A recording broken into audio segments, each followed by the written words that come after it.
Bonjour à tous, bienvenue dans une nouvelle vidéo. Aujourd'hui, je suis avec mon ami et mon élève Gabrielle Marie, qui est mannequin actrice et qui suit mes instructions depuis plusieurs mois de manière très assidue et qui obtient de très bons résultats. Et donc, elle va parler de son expérience. Bonjour Louis. Je voudrais dire juste une chose dès le départ, c'est je remercie vraiment Louis d'être rentré dans ma vie parce que c'était par hasard il y a 2 ans, parce que je suivais déjà tes méditations et tes vidéos que je faisais de temps en temps, et dès l'instant que j'ai commencé à le faire régulièrement avec un vrai travail, et ben là ça a vraiment commencé à avoir des effets et j'ai vraiment commencé à prendre conscience de ce qui se passait pour moi. Et comment ta carrière a été affectée en suivant tout cela? Simplement, on m'envoie vraiment du travail cette fois-ci. Je travaille vraiment dans ce que j'aime. Tu vois vraiment une différence par rapport à avant. Oui. Tu vois un avant et un après. Je vois un avant et après qui est complètement différent. Je suis crédible quand je passe des castings. Les directeurs de casting me proposent des vraies choses, des vrais rôles, des doublures. Et surtout, ils me disent je te place toi parce que je t'aime bien et puis je propose personne d'autre. D'accord. Et quelle est la chose que tu estimes, tu as dû faire un travail sur toi, et c'était quoi le cœur de ce travail? Le cœur de ce travail, c'était l'amour de soi. Et c'est un message qui revient tout le temps dans mes vidéos, et souvent les gens ont tendance à chercher des raccourcis, genre waouh, j'ai pas beaucoup d'argent, alors je vais gagner à la loterie. Waouh, je me sens seul, alors je vais attirer une autre personne. Au lieu de faire l'essentiel, de travailler sur l'amour de soi et de devenir une personne qui irradie une bonne énergie et qui attire les choses qu'elle désire à soi. Parce qu'on ne peut faire rien, on ne peut rien faire si on ne s'aime pas, et on ne peut pas demander à quelqu'un de nous aimer si on ne s'aime pas. Tout à fait. C'est pas possible, c'est pas logique. Donc, et de prendre conscience, ça fait du mal. Je peux pas vous mentir, ça fait du mal de prendre conscience qu'on s'aime pas, qu'on n'est qu'une façade et qu'à l'intérieur c'est vide parce qu'on a vécu des choses. Donc tu me disais que même tu ne voulais pas de miroir chez toi. J'avais un seul miroir. Le seul miroir qui existait, c'était le miroir de la salle de bain. Et j'avais aucun miroir. J'avais pas installé d'autres miroirs. Et quand j'ai pris conscience justement que je pouvais pas me regarder dans la glace, que je ne me regardais mais juste physiquement, je regardais pas la personne à l'intérieur, que je ne l'aimais pas, j'ai déjà dit je t'aime à ce miroir. Et ensuite, ça a fait son petit bout de chemin. Et après, j'ai installé d'autres miroirs dans mon appartement, pas pour me regarder toute la journée, c'était pas ça. C'était pour prendre l'habitude aussi de me dire, de me regarder vraiment, et puis pas le physique, moi, vraiment. D'accord. Voilà. Et donc, là, tantôt, nous parlions du fait que l'une des attitudes les moins bénéfiques, c'est de se plaindre. Mais pourtant, ici, on est dans un territoire où se plaindre, râler, tout ça, c'est presque une seconde nature. Alors oui, c'est culturel en France de râler. Pourtant, on est quand même un des pays qui a le meilleur système social, quasiment, je peux dire, au monde, je pense, je me trompe pas.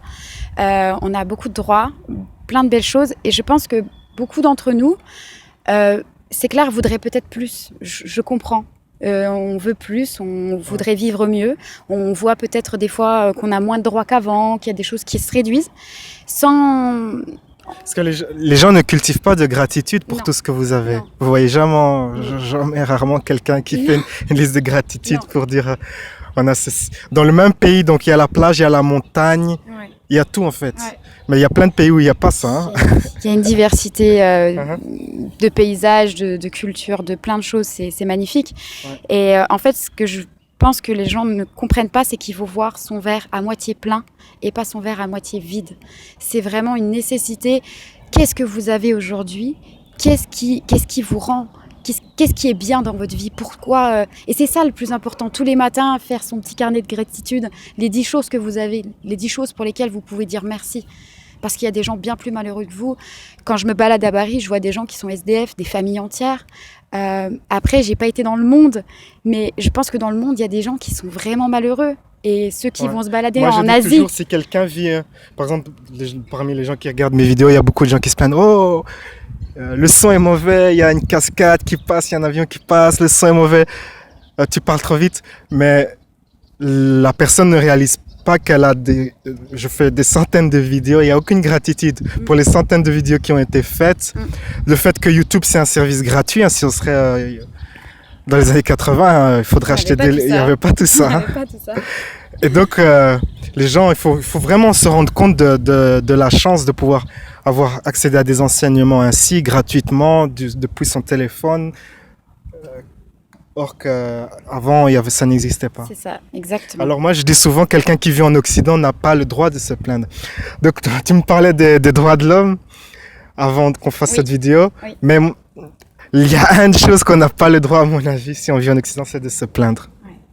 Ouais, je pense. Et en plus, quand on se plaint plus, je le dis ouvertement. Moi, je me plaignais aussi. Je râlais quand j'étais en retard dans les transports, quand il y avait des choses comme ci qui me contraignaient un peu. Ouais. Et j'ai appris à ne plus le faire et à me dire, j'arriverai à l'heure que j'arrive. De toute manière, ça changera rien, que je sois en colère ou pas. Et en fait, ça a changé quand même beaucoup de choses dans ma vie parce que finalement, la journée se déroule bien et ça se passe bien. Alors, ça peut paraître un peu fou que juste ce changement puisse faire tout ça, mais c'est vraiment une réalité et c'est un style de vie, c'est un art de vivre, en fait. Je pense.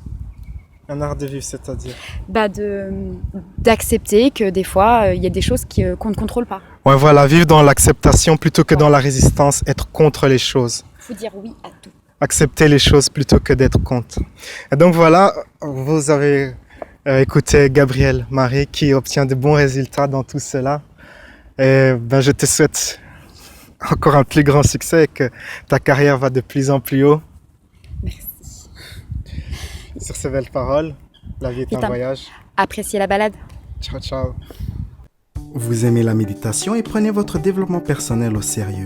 Visitez mon site louisaguerra.com et procurez-vous l'un de mes nombreux programmes, comme par exemple Vivre une vie extraordinaire, qui vous assistera à utiliser vos capacités créatrices pour créer rapidement ce que vous désirez dans votre vie.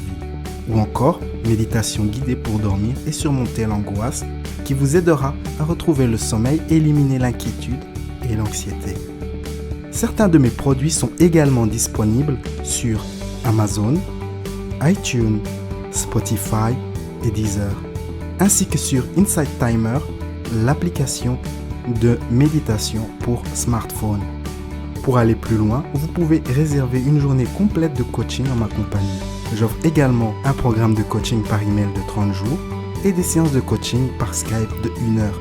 Découvrez tous les détails de mes offres sur louisaguerra.com.